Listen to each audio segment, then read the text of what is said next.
If you don't know, which everybody here does, but just in case we have someone online, I am Reverend Linda. I use she, her pronouns.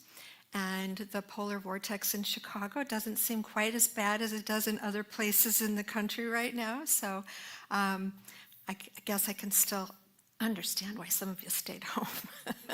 But I am wrapping up our January theme. I appreciate you think I'm thorough. I hope that doesn't mean verbose. So this idea of open at the top, it's an invitation to be grounded in ourselves and open to a higher experience, to guidance, to possibility, right? To spiritual truth, to new ideas.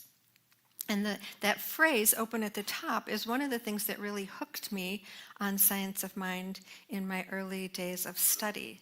This idea of staying open. And, we don't teach a closed set of ideas, always being willing to take in more. And then when I was a student of Dr. Tom Sanner, he gifted us with a source book that he had created on Ernest Holmes. And this quote is from the Holmes Seminar Lectures, courtesy of Dr. Sanner. We have two possibilities. We can be so narrow that we never grow, or we can be so broad that we have no depth. It is up to us to find the place in between, which gives us freedom, without giving the freedom to destroy the freedom which makes the freedom possible. That is so Ernest Holmes. That is so Ernest Holmes, right? But just think about that for a moment. Without giving the freedom to destroy the freedom which makes the freedom possible. And he goes on, we have to keep our minds open at the top for a new influx of wisdom. And we have to set up a sign which says, stop, look, and listen. Does this that I believe measure up to truth? For there are certain inevitabilities that the ages have declared to be true. So open at the top is about being open to new understanding. Not a closed set of rigid beliefs, not a dogma where we leave things unexamined, sometimes at the exclusion of anything or anyone different. When we're open at the top, we even view our challenges as messages for growth. And he says this prevents stagnation, which means it keeps us from feeling stuck, and it embraces the idea that we are continuously evolving spiritually. So when we're open at the top, we're expanding and we're becoming more. And he says this, stop, look, and listen. Does this that I believe measure up to truth? That's truth with a capital T. So that key is being willing to question our current understanding and being open to allow spiritual truth to unfold. And that idea of setting up a reminder sign to stop, look, and listen is really about mindful awareness. Questioning our beliefs against the inevitable truths, as he called it. And it makes me laugh because early on in my study of Science of Mind and my practice, I actually did create a little sort of mnemonic device for myself. I would put my hand out to myself to stop the pattern of thinking, my old response. When I would see myself or feel myself start to go into one of my old ways, I would stop that pattern. And when we are open at the top, we remember that life is for us. And we shift our thinking from the conditions out here to cause in here. And in the book, A New Design for Living, he talks about discovering an inner security.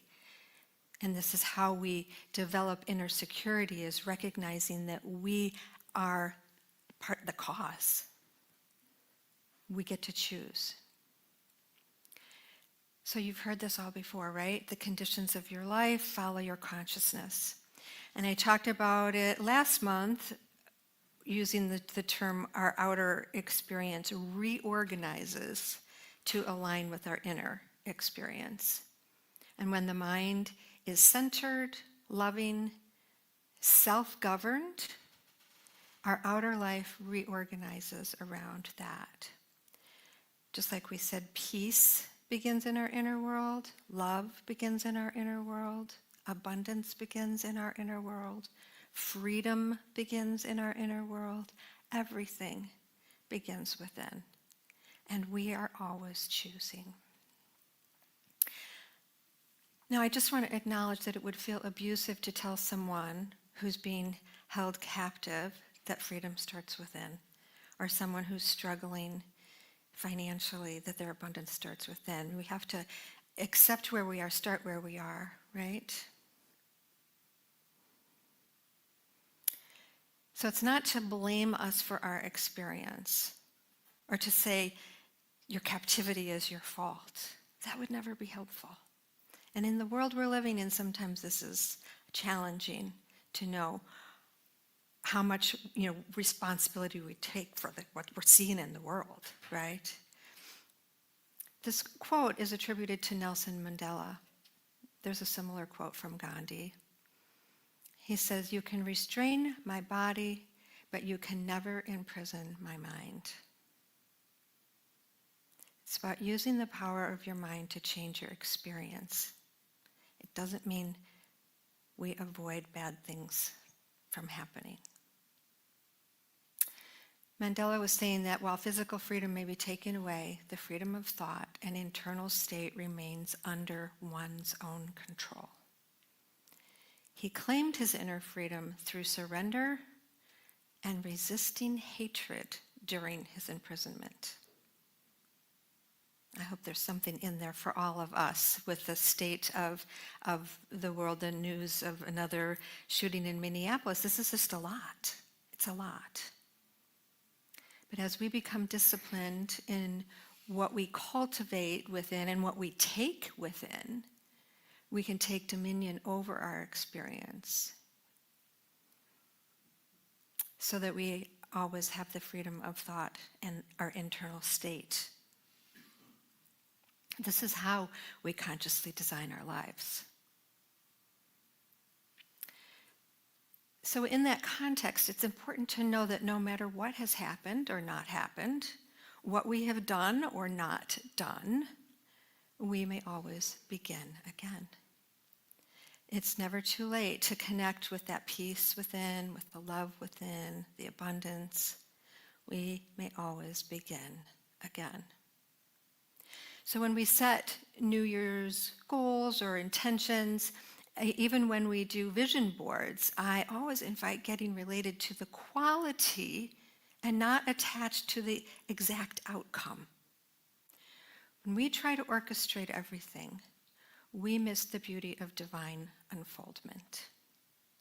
The universe provides in amazing, unlimited ways, things we don't even hold in our awareness. And when we align energetically with the qualities, we open to an unfoldment that is beyond what we could have created on our own. And this is not just a theory. I have a lived experience of this. I could not have orchestrated the beautiful place that I'm living. I didn't even know it existed. But I held in consciousness the quality of beauty, ease, and grace, and my prayer partners called it in with me.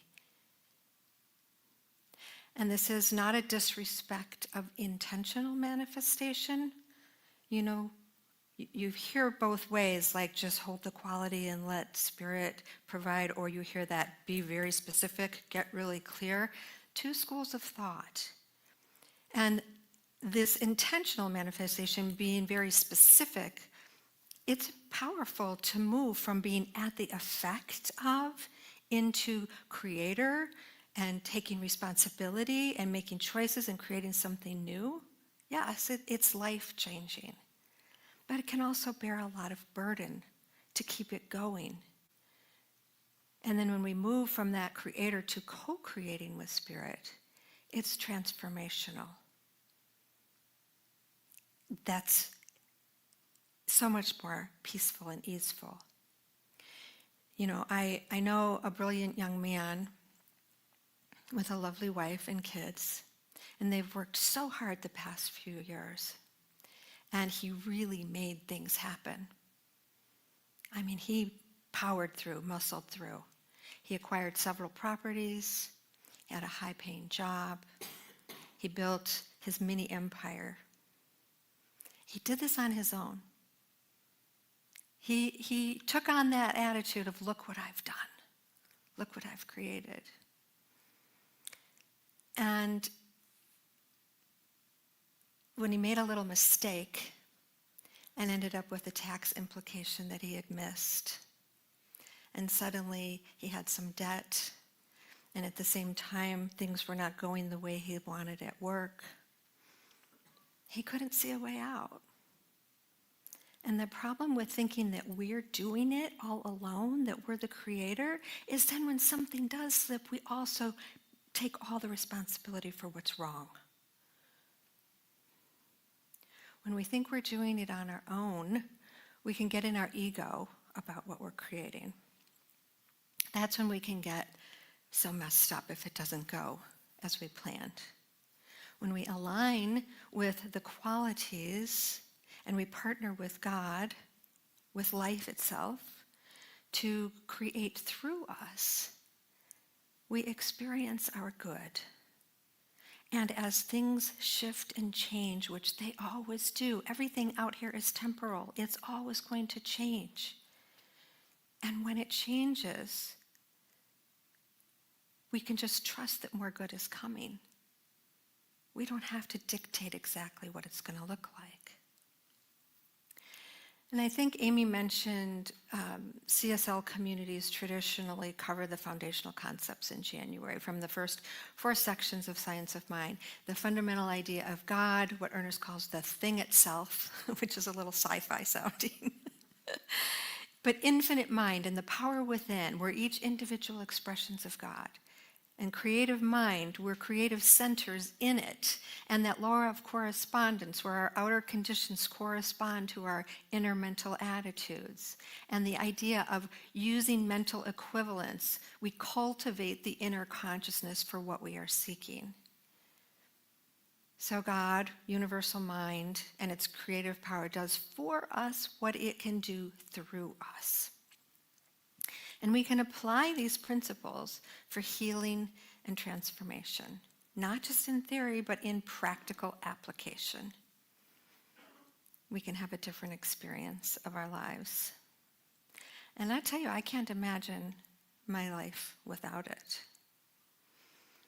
So we're still back to basics this month, but as you know, we've been using the book A New Design for Living, sort of a summary and accessible practical guide to Holmes teaching. And I just want to acknowledge that the Spiritual Solutions book study that starts tomorrow is using that book. So if you bought the book and you're not ready to be done with it, they're going to go through, is it 5 weeks, Mina, or 6 weeks? 6 weeks of studying that book. We do have some here in the room if you want to purchase one. But we don't need January to start fresh, right? So if you've already blown your New Year's resolution, no matter where you are, no matter where you find yourself in need of change, we can always begin again. So regardless of circumstance, regardless of timing, regardless of how messy or unfinished things feel. And, you know, when you're going through some stuff, it's not always helpful to hear your thoughts create your experience. It could feel like, so then it's my fault that this is happening, which I believe is the feeling that my friend had. And when New Thought folks say it's all good, it's all God, which it is, by the way, everything is for your growth, but hearing that when we're in struggle can feel like a bypass, a bit Pollyanna. Is everybody familiar with Pollyanna? I knew the phrase, but I looked it up. My mom once accused my spiritual views of being Pollyanna. It was like, ouch. But the term Pollyanna actually comes from a 1913 novel about an orphan named Pollyanna. And I think Disney later made a movie. But Pollyanna played the glad game, finding something positive in everything. It was her coping mechanism. So even in her own misfortune, she would find something positive. So the term has taken a bit of a negative slant, or, sort of a naive view of life, right? And I can see how our practice of finding the messages inside the mess could verge on trying to find the positive in everything. But I will just say, this last week, well, it's been almost 2 weeks now, held 3 deaths, an attempted suicide, and in an up-close and personal way. I mean, I'm actively involved in these situations. And then someone hit my parked car, they slid on the ice, and then the pipes were freezing in the house I own. And, the car and the pipes, it's nothing compared to life and death, right? But when you're moving through stuff, when life is lifing, we have to allow space for the grief, for the sadness, for the fear, space for our human experience. They say spiritual beings having a human experience, right? We have to honor our humanness, not spiritually bypass, not play the Pollyanna glad game, and at the same time not play the victim. Intentionally allow it to move through, remaining open at the top. And it's not usually a one and done, like, okay, I've worked that out. I have to keep going, I have to begin again. So, with all due respect to the Jason Mraz song, I went with the Sarah Bareilles, Let the Rain. And you heard the chorus repeat, let the rain come down. Make a brand new ground. The rain, the storms, the challenges, they create a new ground.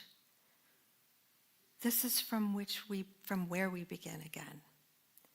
From that new ground, something new is possible. So how do we begin again? Not by blaming ourselves for where we are, not by bypassing as if it's not happening. It begins with a breath, with presence, with awareness, feeling the feelings. When we center ourselves and open to higher guidance, to possibility and spiritual truth. So we breathe, we center, we surrender, and we surrender into acceptance of what is. As we align with Spirit, the God of your being, whatever name you give it, there is no word that can contain the infinite. So when you align with this infinite intelligence, we are individual expressions of the infinite. We are the direct line for the unlimited potential, beyond anything I can create on my own. When we breathe and center and surrender and align with that high idea, begin again in that way, we directly impact the conditions of our life. So this is not a Pollyanna glad game. It's a powerful reframe, a mindset shift. It supports us not to bypass, to find the strength within ourselves to begin again, to be with what is and to create something new from it. So when challenges arise, awareness is the first step. Awareness helps change perspective. We can choose. We can change our mindset or the filter we're seeing through. And as the unconscious comes into conscious awareness, rather than rushing to the how is it for me, if you allow yourself to stay in the feelings, not wallow as a victim, and not bypass as in the glad game, but to give yourself space, open at the top, being in the unknown, the uncertainty, letting the rain come down, that moving through it is often where we receive insight or a revelation. The science of mind not only offers a manifesting technology, it invites the revelation of spiritual perspective.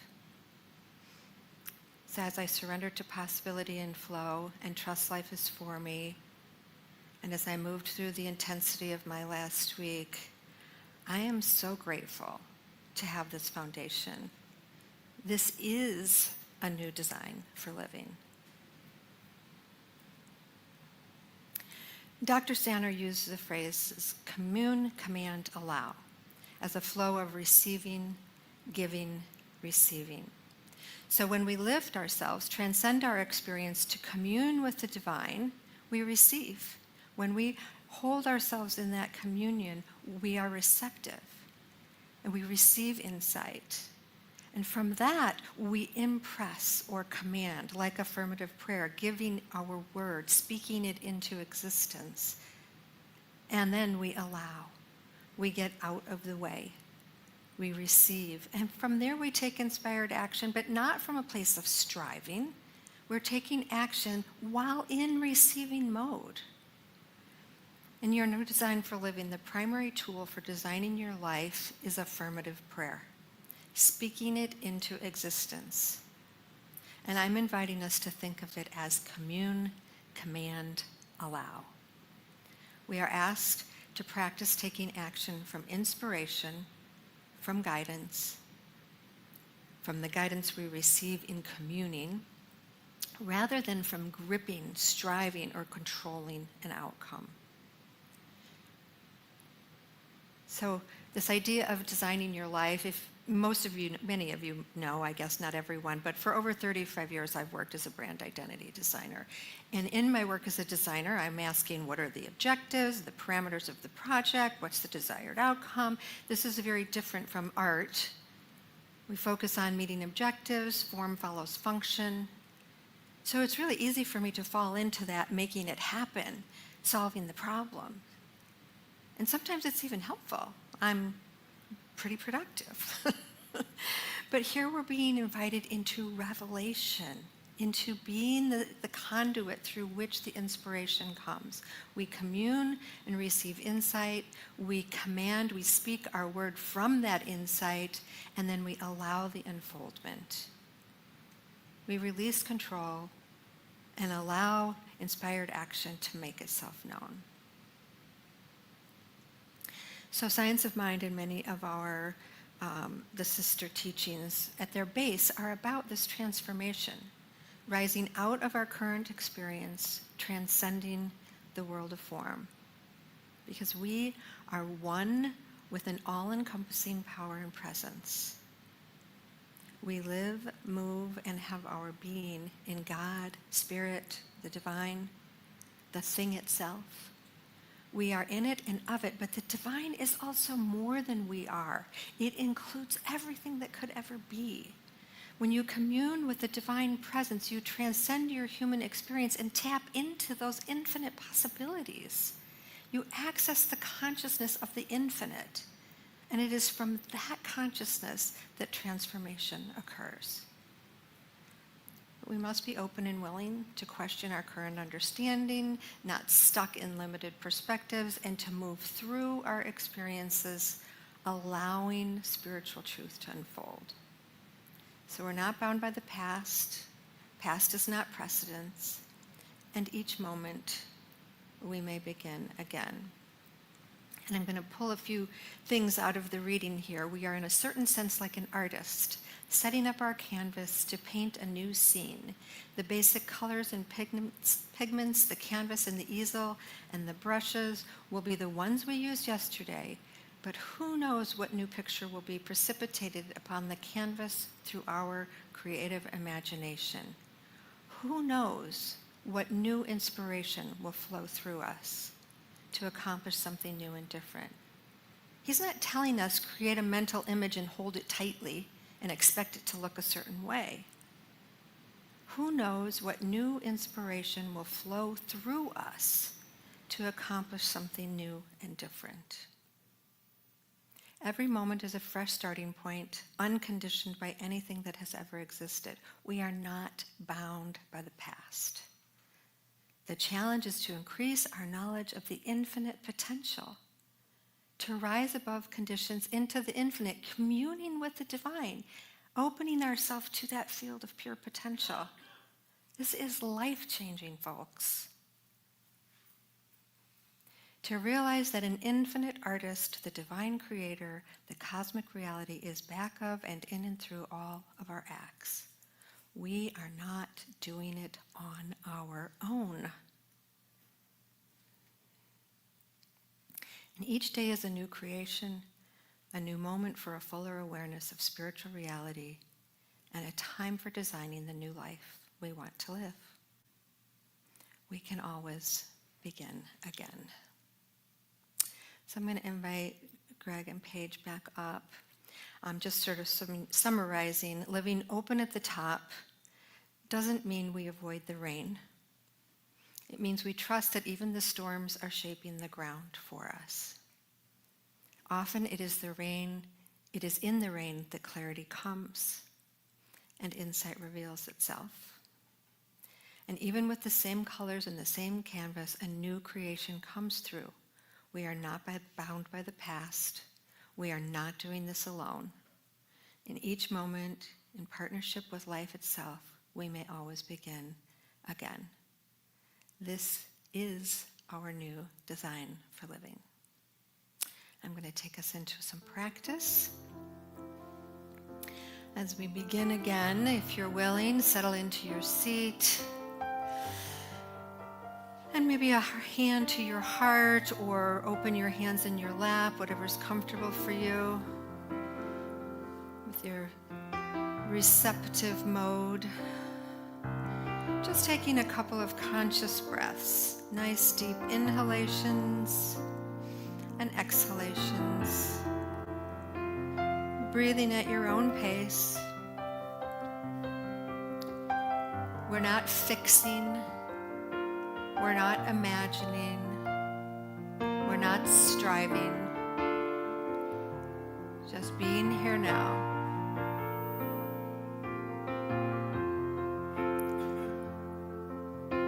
Surrendering into what is.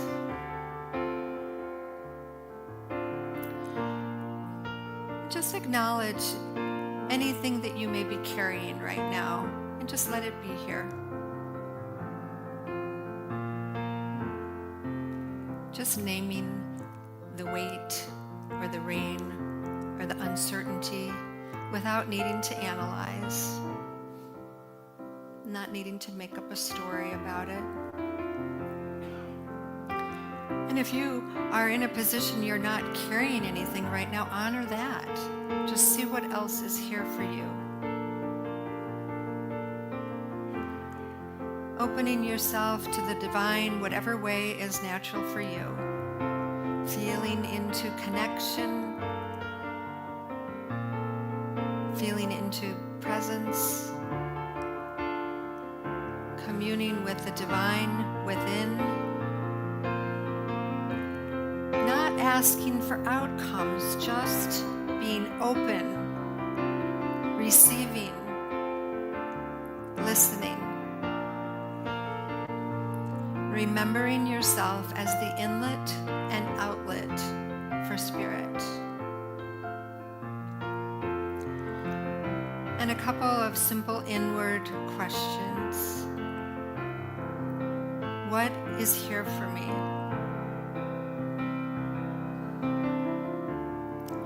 What is mine in this?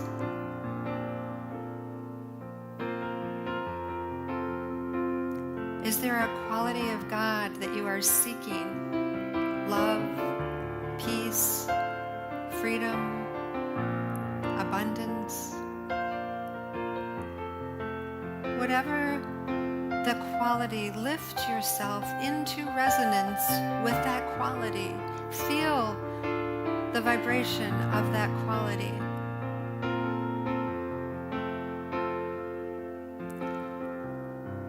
And a few simple inward affirmations, or if you choose, you can speak the quality out loud as you speak it into existence.